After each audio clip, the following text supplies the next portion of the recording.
Terdekat bisa segera dicanangkan untuk mengawal pembahasan sistem pesta demokrasi yang lebih inklusif. Pesta demokrasi yang inklusif. Jadi bisa semuanya bisa merasakan, bisa menikmati hasil 2 menit, tapi membawa dampak untuk negara kita. Manis bahasa. Melakukan kampanye lewat media sebelum pesta demokrasi berlangsung. Kampanye sekarang lebih banyak, mudah dan murah, mungkin melalui medsos. Itu yang bisa kita manfaatkan. Biasa kalau saya sering bukan nyinyir lah ya, tapi menyindir seperti itu. Berikutnya mengupayakan praktek baik yang sudah dilakukan di daerah maupun yang belum. Maksudnya?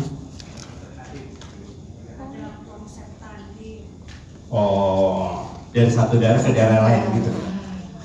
Ada konsep tanding dari satu daerah ke daerah. Mungkin kalau di Solo pesta demokrasinya bisa dianggap sudah ramah difabel. Tetapi bagaimana dengan daerah-daerah lain? Bagaimana dengan Kalimantan yang paling ujung? Bagaimana dengan Papua yang paling ujung? Seperti itu.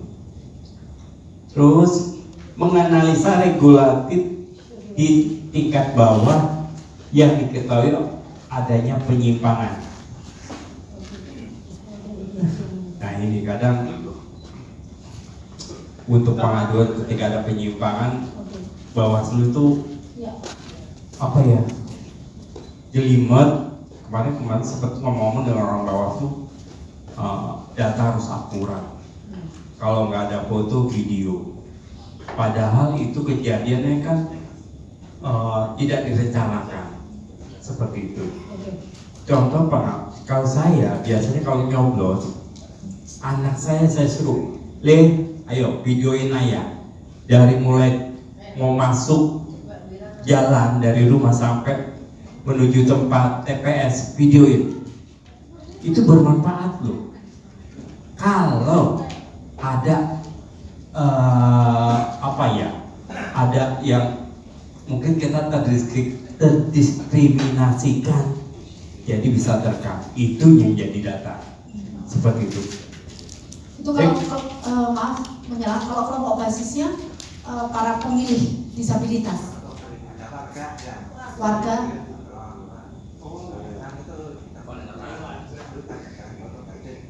Ya. Siap sebenarnya ya. Itu penyelenggara di tingkat desa dan kecamatan, TPS maupun sampai ke desa ya. Ya. Oke, bungkus untuk yang bungkus KPUD dan Parpol. Untuk yang peradilan bisa ini dipercepat Pak. Peradilan. Oke.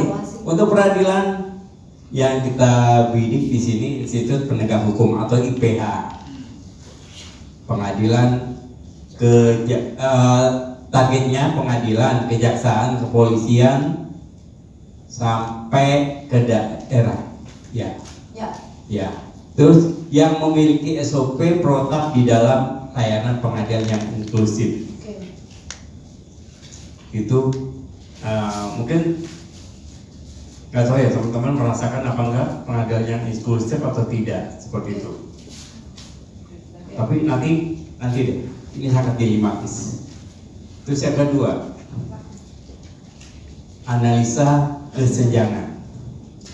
Perkara bagi korban, pelaku atau sanksi difabel terkendala belum mengakomodir proses peradilan hanya karena kurangnya sosialisasi PP 239/2020. Akomodasi yang layak bagi difabel dalam proses peradilan. Masih terdapat ketidakcocokan dalam pelaksanaan AYL. Jadi belum cocok. IPH tidak mampu untuk APH, aparat penegak hukum. institut penegak hukum. Institusi penegak hukum. Itu ya, seperti itu. Kalau saya sih kadang-kadang gini ya, ini cukup dilematis. Kita teman-teman difabel selalu menuntut kesetaraan hukum, tetapi di satu sisi yang lain teman-teman memanfaatkan tentang prioritas hukum.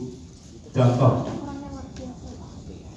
banyak teman-teman yang mengendarai motor roda 3 bodong. Artinya surat-suratnya tidak ada. Itu sesuatu yang perlu diadvokasi ya. Nah, Pelanggaran hukum. itu. Jadi kalau kita pengen menuntut kesetaraan, kita diri sendiri juga harus ini, kewajiban kita juga harus disesuaikan. Berarti tugas kelompok inti adalah sosialisasi supaya pelanggaran itu tidak terjadi. Iya. Oke, pelanggaran hukum. Karena itu tugas kelompok inti Iya. untuk sosialisasi ke basis ya. Oke. Terus kelompok basis. Yang Kajati memiliki banyak jaringan dengan lembaga yang memiliki pengalaman dalam pendampingan hukum, sehingga ada pintu masuk dalam proses audiensi apa? Audiensi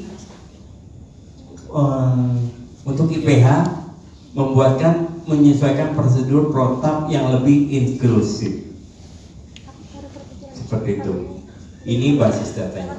Terus yang terakhir, di lembaga-lembaga yang terlibat seperti Sigap, LBH, Avokat, Lemhanas dan lain-lain.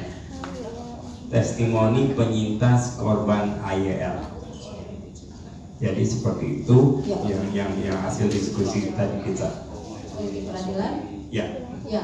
Sementara yang untuk politik peradilan bisa kita bungkus atau masih ada hal-hal yang perlu disampaikan? Bungkus Mbak, saya coba ini tadi ke ekonomi coba Mbak. Bantuan hukum pro bono.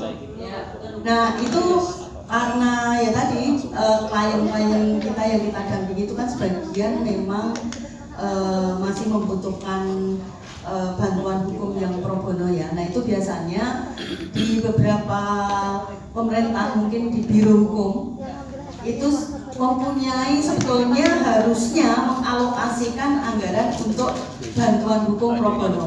Dan memang selama ini yang sudah terjadi dilewatkan ke dinas sosial karena pemahaman biro hukum itu masih menganggap bahwa urusan disabilitas ada di dinas sosial. Nah, dengan RAD ini saya kira nanti kita bisa memahamkan kepada semua lintas sektoral bahwa penyandang disabilitas itu bukan hanya urusan dinas sosial, tapi semua lintas sektoral. Itu menjadi urusan mereka, terutama ini ketika kita bicara hak politik. Ini di sini tidak hanya penyelenggara pemilu saja ya, ini karena yang dimasukkan di sini hanya penyelenggara pemilu, KPU dan Bawaslu. Saya kira pemerintah di sini dalam hal ini Kepkes Bangpol itu mempunyai urusan yang sangat dekat gitu ya, ketika urusan pemilu gitu. Jadi ini perlu kita lobby juga bagaimana ketika urusan hak pilih, hak warga negara penyandang disabilitas itu memang harus tidak hanya kita sebagai warga negara yang paham, tapi juga penyelenggara negara maupun pemerintah itu juga harus paham tentang hak politik kita sebagai warga negara. Jadi peningkatan kapasitas itu sebenarnya tidak hanya ke kita, tapi ke mereka juga. Betul. Iya.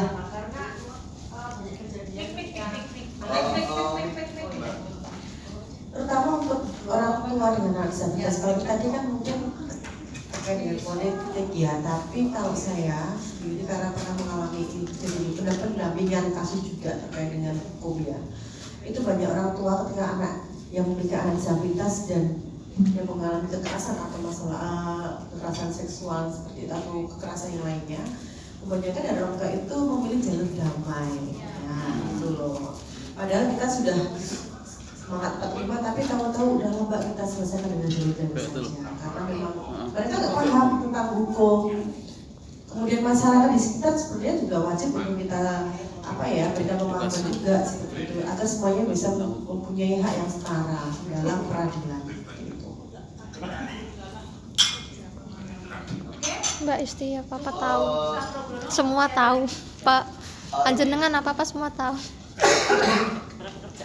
Oke, terima kasih. Selamat siang. Aku cerita pengalaman terkait di pengadilan.